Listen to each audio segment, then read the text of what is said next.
병에 가득히 넣어가지고서 랄랄랄랄랄랄랄라 온다야. 유화, 아무리 강조해도 지나치지 않는 것이 발음입니다. 그래서 오늘은 발음 중에서도 시옷이나 뭐 쌍시옷처럼 세는 발음에 대해서 얘기하려고 합니다. 연구실에 있다 보면은 학생들이 이렇게 똑똑 두드리고 고민을 와서 이야기하는데, 그런 것 중에 교수님 저 세는 발음 때문에 막 이럽니다. 그래서 이제 들어보면 이런 거예요. 교수님 저도 좀 이렇게 사투리도 안 쓰고 이렇게 좀 세는 발음도 없이 차도남, 차도녀가 되고 싶은데 이 발음이 문제입니다 하는데요. 발음 참 중요하죠. 발음이 정확하면 집중이 잘 됩니다. 발음이 좀 부정확하면 막 신경이 쓰여요. 뭐 저 같은 경우는 하여튼 그렇습니다. 또 하나, 발음이 정확하면은요, 똑 부러진다고 그럴까? 사람이 참 스마트해 보이거든요. 어쨌든 이 발음이 중요한데, 자, 이 혀 짧은 소리 낸다고 그러잖아요. 시옷하고 이 쌍시옷 발음 어떻게 교정을 할까 고민들이 많습니다. 학원을 가야 되나, 아니면 뭐 언어 치료사를 만나야 되나, 이렇게들 고민하는데, 저는요 요즘 세상 바뀌었어요. 이렇게 제 영상을 보시거나 또는 뭐 유튜브에도 또 아마 많을걸요. 제가 왜 전에 아나운서였다고 말씀드렸었죠. KBS 공채 아나운서인데다가 우리나라 최초의 여성 9시 뉴스 앵커였습니다. 자, 이런 얘기 왜 하느냐, 제가 발음에 엄청 스트레스를 받았었다는 얘기입니다. 그게 뭐 발음이 나빠서 라기보다는 이 아나운서라는 것은 최전선에서 국민들에게 가장 정확한 발음으로 표현을 해드려야 되잖아요. 그러다 보니까 우리가 이제 PD, 기자, 아나운서 이런 이제 방송의 직업군이 있는데, 아나운서실이 군기가 제일 셉니다. 이건 좀 다른 얘기 같기도 하지만, 하여튼 왜 군기가 세냐, 뭐 뉴스 원고를 읽거나 뭐 하다못해 시각고지를 하고 들어와도요, 선배들이 발음을 다 모니터하고 있어요. 그리고 체크를 합니다.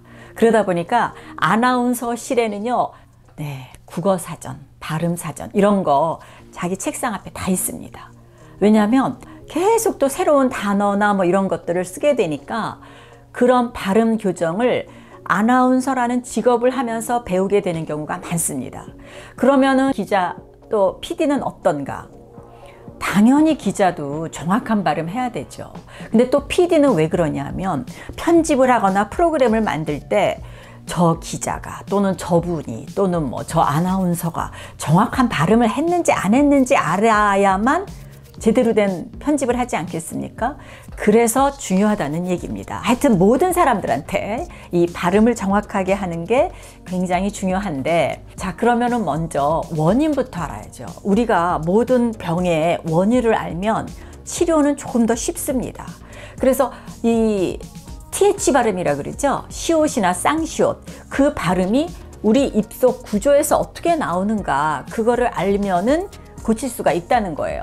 자, 한번 입속에 이렇게 혀를 한번 굴려 보십시오. 그러면 입 앞니 안쪽에 이렇게 혀끝이 닿을 겁니다. 그때 요 혀끝과 그 앞니 사이에서 소리가 나면서 요게 마찰음으로 공기가 이렇게 탁 튀면서 나오는 발음이 시옷이나 쌍시옷 발음이거든요. 한번 해보세요. 뭐 이렇게 하는 겁니다. 그래서 사, 서, 세, 소, 수, 스, 시. 그런데요, 이 시 발음 한번 보세요. 쉴 때 혀가 앞니 곧 끝으로 갑니까? 안 가요. 입이 이렇게 벌어지면서 시 그러잖아요. 그러니까 시를 제외하고는 나머지 발음이 다 그런 구강 구조 속에서 소리가 난다. 이해하셨죠? 그 중에서도 이제 요 시옷이나 쌍시옷 발음하는 것을 알아야 되는데, 한번 제가 실제로 해볼까요? 선생님, 이렇게 말한단 말이에요. 좀 과하게 표현할게요. 사랑해, 사랑해, 이렇게 얘기합니다. 한번 발음해 보세요. 사과, 사과. 실전을 하면 우리는 그냥 사과, 선생님, 사랑해, 이건데, 선생님, 사랑해요, 뭐 사과, 이럴 때 혀가 앞니 앞으로 나와요. 그쵸? 약간 새어 나온단 말이에요. 이게 왜냐하면 우리 인간이 발음을 배울 때 특히나 이제 자음하고 모음이 만나서 소리가 나잖아요. 그럴 때 조금 늦게 완성되는 발음입니다. 그걸 좀 이해하시면 또 되겠죠. 뭐 원인은 여러 가지가 있는데 말을 배우는 감각이 좀 떨어지는 사람이 있을 수가 있어요. 두 번째는요, 발음 기관의 구조 자체가 좀 다를 수 있습니다. 무슨 얘기냐면 부정교합이라고 그러죠. 우리는 보통 윗니가 아랫니를 덮잖아요. 이렇게 덮는데 그렇지 않은 경우. 네, 그런 사람들은 어떻게 하느냐. 물론 뭐 수술 이야기도 있을 수 있지만 그냥 약간의 새는 발음은 천천히 의식하고 똑바로, 무슨 얘기인지 아시겠죠? 그렇게 연습하면 되는 겁니다. 천천히 또박또박. 그러다가 점점 빠르게 연습하면 그게 이제 고쳐지는 수가 있다는 거죠. 그리고 또 하나, 뭐 누구나 다 집에서 귀하게 다 사랑받으면서 자라지만 말을 배우는 그 시기에 조금 더 어리광이 있다 그럴까요? 예, 그러다 보면은 발음이 좀 그럽니다. 엄마 사과줘, 이게 아니라 엄마 사과줘, 엄마 사랑해, 뭐 이런 식으로. 너 어디 사니? 그러면 시골 살아요. 뭐 이렇게 말한다는 말이죠. 아시겠죠? 말은 상대한테 배우잖아요. 그래서 그 상대의 발음에 따라서도 조금 다를 수가 있고, 또 하나 마지막으로 청지각 기능이 좀 다를 수가 있어요. 무슨 말이냐면 정확하게 이렇게 가르치는데도 좀 다르게 듣는다 그럴까? 자, 그러면 치료 방법을 이야기해야 되는데 저는 치료라는 말 안 씁니다. 개선하는 방법이라고 쓰겠습니다. 완벽하게 치료되기 쉽지 않고요. 그리고 또 뭐 꼭 치료라기보다는 또 뭐 개성이라고 할 수도 있는데, 그래도 본인이 너무 신경 쓰인다, 자기 발음에 대해서. 그러면 첫째, 지금 이렇게 새는 발음에 대해서 고치려고 이 영상을 보는 거, 반은 된 겁니다. 네. 왜냐하면 의지가 중요해요. 나 이 발음 고쳐야 돼, 이렇게 하는 사람들은 나름 그렇게 신경을 쓰지 않는 사람보다는 훨씬 더 쉽게 고칠 수 있다는 거.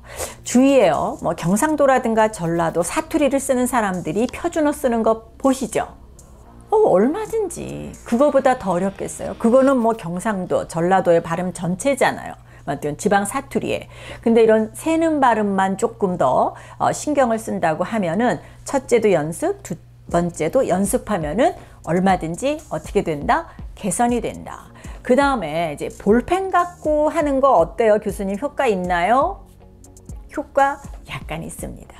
예, 근데 뭐 잠시 잠깐 해서 되는 게 아니라 꾸준하게 지속적으로, 저는 적어도 10분 이상, 한 15분 정도는 계속해서 해달라고 주문을 합니다. 근데 그냥 하기도 조금 재미없잖아요. 그럴 때는 뭐 신문을 읽는다든가, 또는 뭐 자기가 좋아하는 수필을 읽는다든가, 뭐 주변에 있는 뭐 교재, 뭐 공부하는 책을 읽는다든가. 볼펜의 굵기는요, 너무 굵으면 안 돼요. 힘들어요.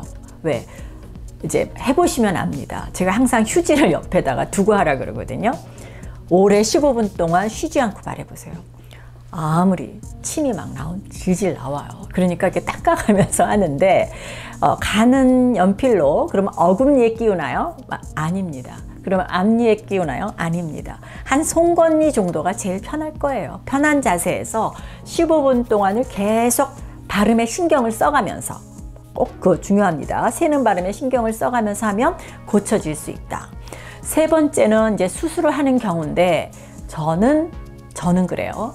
이 발음이 정말 내가 먹고 사는데 중요하다 하면 고치는데, 뭐 배우나 탤런트나 뭐 방송 앞에서 전선에서 연예 활동을 하는 사람들도 그냥 사시는 분들 많잖아요.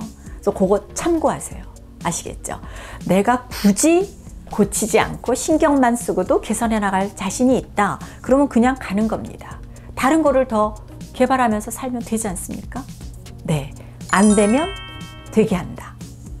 하실 거죠? 네. 화이팅!